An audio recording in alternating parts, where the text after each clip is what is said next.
Hello friends, welcome to NCERT cover. Friends, आज हम लोग एक न्यू चैप्टर स्टार्ट करेंगे जिसका नाम है सेल। सबसे पहले हम सेल को देखेंगे, उसके इंट्रोडक्शन के बारे में, फिर हम उसके डिटेल में जाएंगे। तो आज का जो हमारा टॉपिक है वो है बेसिकली उसके इंट्रोडक्शन, सेल के इंट्रोडक्शन पे। तो इंट्रोडक्शन ऑफ सेल स्टार्ट करने से पहले हम आपको रिकैप में लेके जाते हैं। हमने उसमें पिछले वाले लेक्चर में स्टार्ट किया था प्लांट किंगडम। तो प्लांट किंगडम में हमने 5 हेडिंग आपको पढ़ाया था। सबसे पहले एल्गी, ब्रायो, टेरिडो, जिम्नो और एंजियो। तो आई होप आपने उन पे जितने भी क्वेश्चन बनते होंगे उन क्वेश्चन को सॉल्व कर लिया होगा। अगर आपको किसी भी क्वेश्चन में अगर आपको कोई भी दिक्कत हो आप हमें कमेंट करके बता सकते हैं। आज का जो हमारा टॉपिक है वो है सेल। तो सबसे पहले हम सेल को समझेंगे कि आखिर सेल की खोज किसने की और आखिर सेल किस पे खोजा गया था। तो सेल की जो खोज हुई थी वो रॉबर्ट हुक ने किया था और उन्होंने स्लाइस ऑफ कार्क को लिया और उसी पे सेल का अध्ययन करके सेल की डिस्कवरी किया। जो उन्होंने कार्क जो लिया था, स्लाइस ऑफ कार्क, वो डेड सेल थी। तो इसलिए हम बोलते हैं कि जो रॉबर्ट हुक ने सेल की जो डिस्कवरी की थी वो डेड सेल पे की थी। तो इस पे कई बार एग्जाम्पल मतलब क्वेश्चन आते हैं एग्जाम में कि आखिर जो रॉबर्ट हुक ने सेल की जो डिस्कवरी की वो लाइव सेल पे की थी या डेड सेल पे। तो हम बोलेंगे डेड सेल पे। जो लाइव सेल पे डिस्कवरी की थी वो थी एंटोनी वॉन लीवेनहॉक ने। एंटोनी वॉन लीवेनहॉक जो साइंटिस्ट थे वो बैक्टीरिया और स्पर्मेटोजोआ पे अध्ययन करके उन्होंने सेल के बारे में हमें बताया। तो आइए हम लोग समझते हैं सेल को जो अध्ययन करते हैं। तो study of cell is known as Study of cell is known as cytology.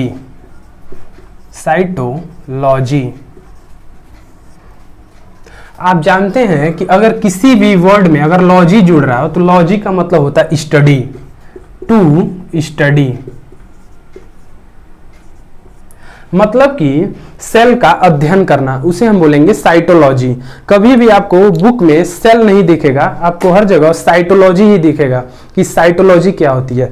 तो आइए अब हम लोग समझते हैं कि सेल आखिर होती क्या है।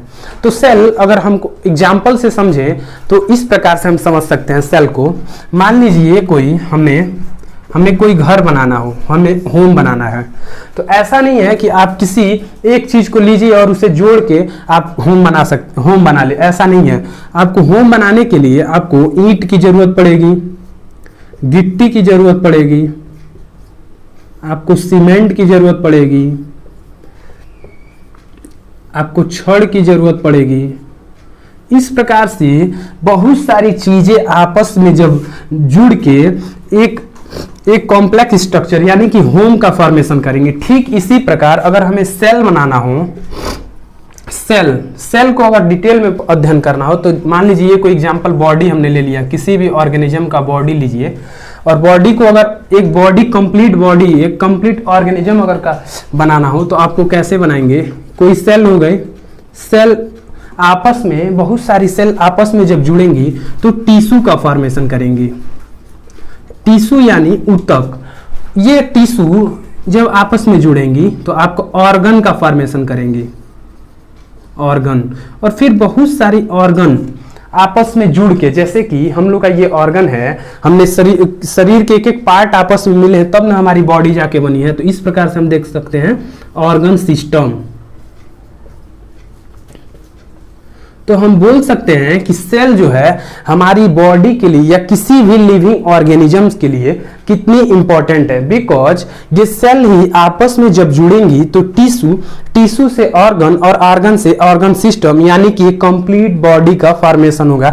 जैसे कि हमने एक घर अगर हमें बनाना है तो जैसे हमें ईंट, गिट्टी, सीमेंट, छड़ एक्सेट्रा बहुत सारी चीजों की जरूरत पड़ती है तब जाके कंप्लीट घर तैयार होता है। ठीक इसी प्रकार से हमारी कोई भी, चाहे वो प्लांट हो या हमारी ह्यूमन हो, कोई भी अगर आपको कंप्लीट बॉडी बनाना हो तो सेल की आप समझ सकते हैं कितनी इंपॉर्टेंस है।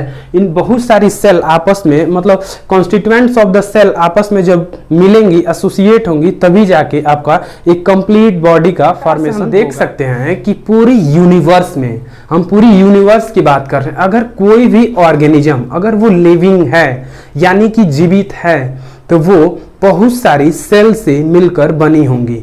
ऐसा नहीं है कि ऑर्गेनिज्म जो है मल्टी सेलुलर भी हो सकती है और सिंगल सेल भी हो सकती है। जैसे कि हम बता रहे हैं आपको, अगर कोई organism is made up of two type,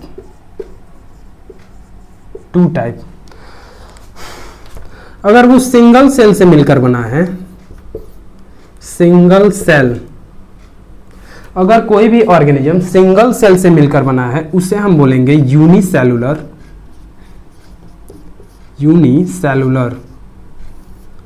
अगर कोई ऑर्गेनिज्म वन और made up of more then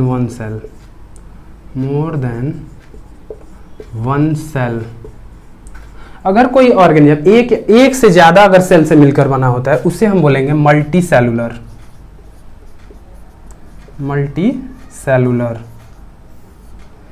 unicellular में आपको एग्जांपल देखने को मिलेगा डाइएटम्स। ये डाइएटम्स जब आप बायोलॉजिकल क्लासिफिकेशन ऑफ देखेंगे ऑर्गेनिज्म, उसमें आपको डाइएटम्स मिलेगा समझने को। और मल्टी सेलुलर में आपका एग्जांपल हो जाएगा प्लांट्स। ये जितने भी प्लांट्स आप देख रहे हैं ये सब प्लांट्स और एनिमल्स, ये आपको मल्टी सेलुलर में देखने को मिलेगा। यानी कि आपको इस प्रकार से आप समझ सकते हैं कि ऑर्गेनिज्म जो होगी वह या तो सिंगल सेल से मिलकर बनी होगी या तो एक से ज्यादा सेल से मिलकर बनी होगी। अगर वो सिंगल सेल से मिलकर बनी है तो उसे हम बोलेंगे डाइएटम्स। अगर वो दो से ज्यादा सेल से मिलकर बनी होती है तो अगर उसे हम बोलेंगे मल्टी सेलुलर। मल्टी सेलुलर में आपको एग्जांपल प्लांट्स और एनिमल देखने को मिलेगा और यूनिसेलुलर में डाइएटम्स देखने को मिलेंगे। ठीक इसी में हम नेक्स्ट जो टॉपिक नेक्स्ट देख रहे हैं हम लोग कि सेल जो होगी, आखिर सेल का काम क्या है, सेल का काम क्या है। तो सेल की जो सबसे पहला काम होता है essential functions of essential function perform in the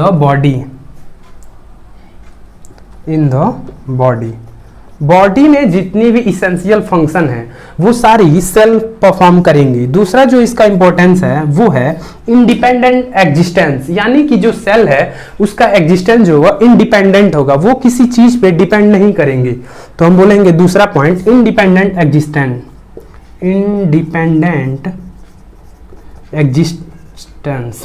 existence. Next जो पॉइंट है वो है, पहला तो हमने सेल के बारे में बताया आपको, पहला पॉइंट था independent existence.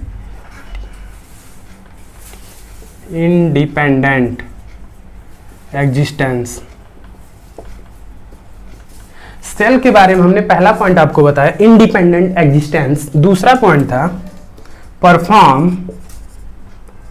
Perform essential function of life. ये जो दो सेल के बारे में हम बता रहे हैं कि इंडिपेंडेंट एग्जिस्टेंस और दूसरा perform the essential function of life, अगर कोई भी सेल ये इन दोनों कार्य को नहीं कर रही है तो हम उसे सेल नहीं बनेंगे। यानी कि less than anything so that cannot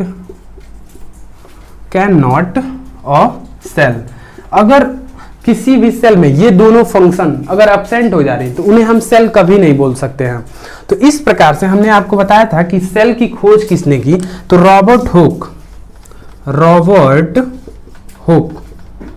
Robert Hooke एक साइंटिस्ट थे जिन्होंने slice of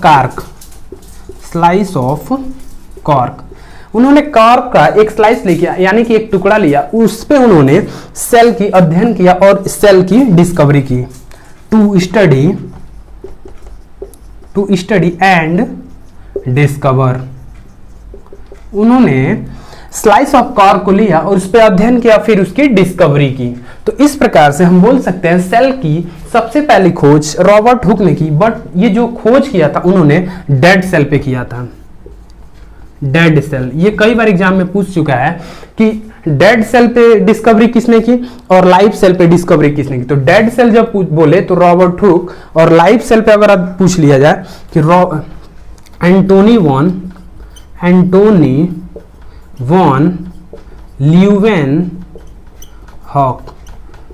Antony von Leeuwenhoek जो साइंटिस्ट थे, इन्होंने लाइव सेल एग्जाम्पल में अगर देखेंगे तो आपको प्रोटोजोन्स,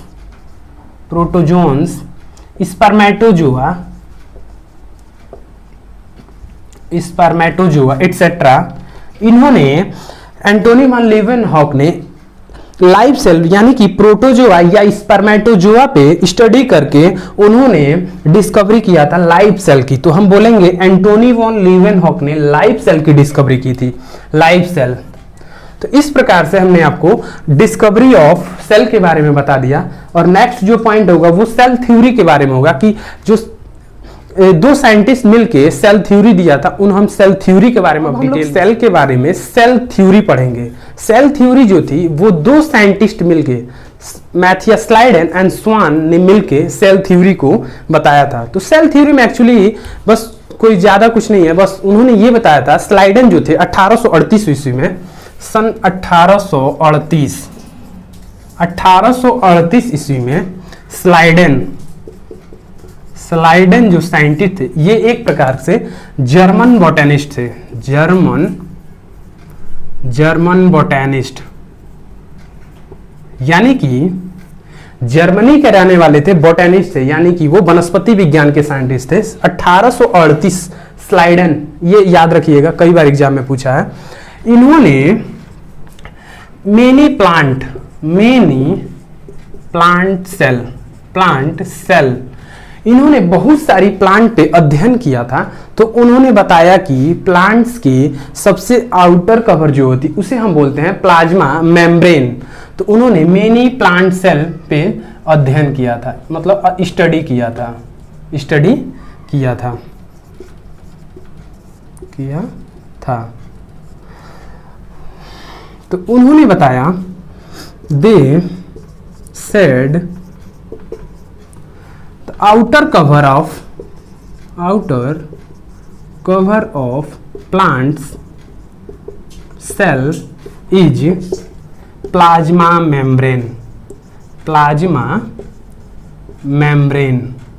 ये जो साइंटिस्ट थे स्लाइडेन, इन्होंने बहुत सारी प्लांट सेल पे अध्ययन किया। तो उन्होंने पाया कि जो सेल की सबसे आउटर, मान लीजिए ये कोई सेल है, तो इसकी जो आउटर कवर है, इसके अंदर ये सेल और ये इसकी कवर हो गई, तो दिस सेल जो होगी इन्हें हम बोलेंगे प्लाज्मा मेम्ब्रेन। प्लाज्मा मेम्ब्रेन के बारे में इन्होंने बताया था। उन्होंने बहुत सारी डिफरेंट टाइप की प्लांट सेल पे अध्ययन किया था। ठीक इसी समय सन 1839 ईस्वी में, 1839 में स्वान साइंटिस्ट है, स्वान, ये क्या किए, ये जो ब्रिटेन के थे, ये ब्रिटेन के जूलॉजिस्ट थे, ये जूलॉजिस्ट है, जीव विज्ञान वाले साइंटिस्ट थे। इन्होंने टू स्टडी डिफरेंट टाइप की, इन्होंने एनिमल सेल पे अध्ययन किया, to study the animal cell. तो उन्होंने पाया कि एनिमल सेल में, अगर जैसे स्लाइडेन जो साइंटिस्ट थे, इन्होंने प्लांट सेल पर अध्ययन किया, तो उन्होंने देखा कि सेल के सबसे बाहरी कवर जो थी वो थी प्लाज्मा मेम्ब्रेन। बट ये इन्होंने एनिमल पे अध्ययन किया था, तो एनिमल में कोई भी प्लाज्मा मेम्ब्रेन आपको तो देखने को मिलती है, बट इन्होंने स्लाइडेन जो थे वो सेल वॉल का भी अध्ययन किया था। इन्होंने मतलब कि ये जो एनिमल सेल पर अध्ययन किया उसमें कोई सेल वॉल आपको देखने को नहीं मिली, नो सेल वॉल। यानी कि एनिमल सेल, अगर कोई एनिमल सेल है तो इसकी यूनिक फीचर हो गया कि उस पे सेल वॉल नहीं पाया जाएगा।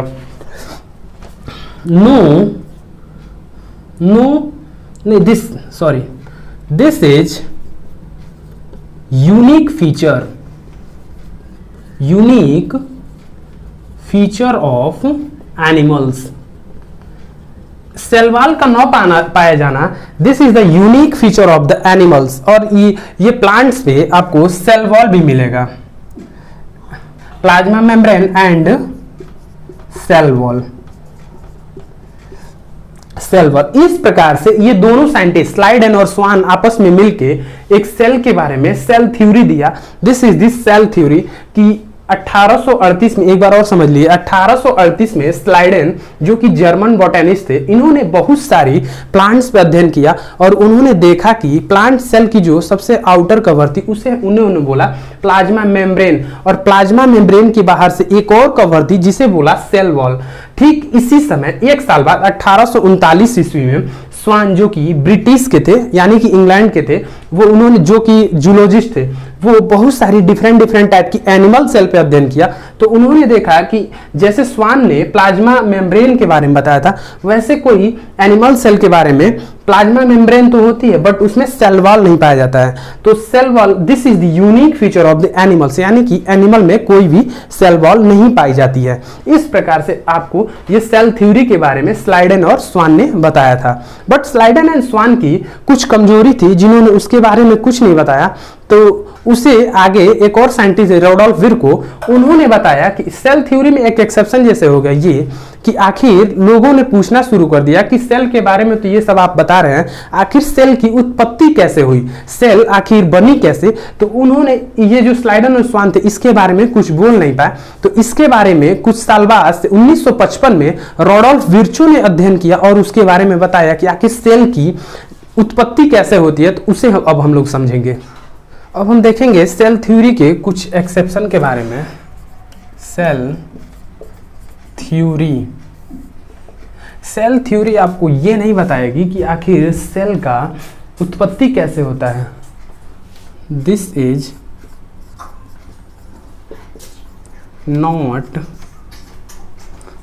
नॉट, ये आपको नहीं बताएगी कि सेल की आखिर उत्पत्ति कैसे हुई, उत्पत्ति कैसे हुई। इसको सन 1955 ईस्वी में रोडोल्फ विर्को, एक साइंटिस्ट थे रोडोल्फ विर्चो, इन्होंने बताया कि जो सेल की उत्पत्ति होती है वो प्री एग्जिस्टिंग सेल से होती है। Cell are arise to pre existing cell, यानी कि जो सेल की उत्पत्ति होती है वो प्री एग्जिस्टिंग सेल से, पहले बनी हुई सेल से इसकी उत्पत्ति होती है। इस प्रकार से रोडोल्फ विर्को ये मॉडिफिकेशन ऑफ सेल थ्योरी में इन्होंने बहुत सारी चीज़ों को मॉडिफाई किया और बताया। पहला पॉइंट सेल की थ्योरी के बारे में, cell are arise on pre existing cell, cell की ओरिजिन प्री एग्जिस्टिंग सेल से होती है। दूसरा पॉइंट जो हो गया, organism are made up of cell and product of cell, कोई भी ऑर्गेनिज्म होगी वो सेल और प्रोडक्ट ऑफ सेल से मिलकर ही बनी होंगी। इसके कुछ एक्सेप्शन है, उसमें आप देखेंगे जैसे कि वायरस। एक्सेप्शन में आप देखेंगे वायरस जो होती है वो नॉन सेलुलर होती है, यानी कि कोई किसी भी प्रकार की सेल से नहीं बनी होती है। ये आपका एक्सेप्शन हो गया वायरस के बारे में। दूसरा जो पॉइंट है, this is the non cellular, they are not living और नॉन लिविंग।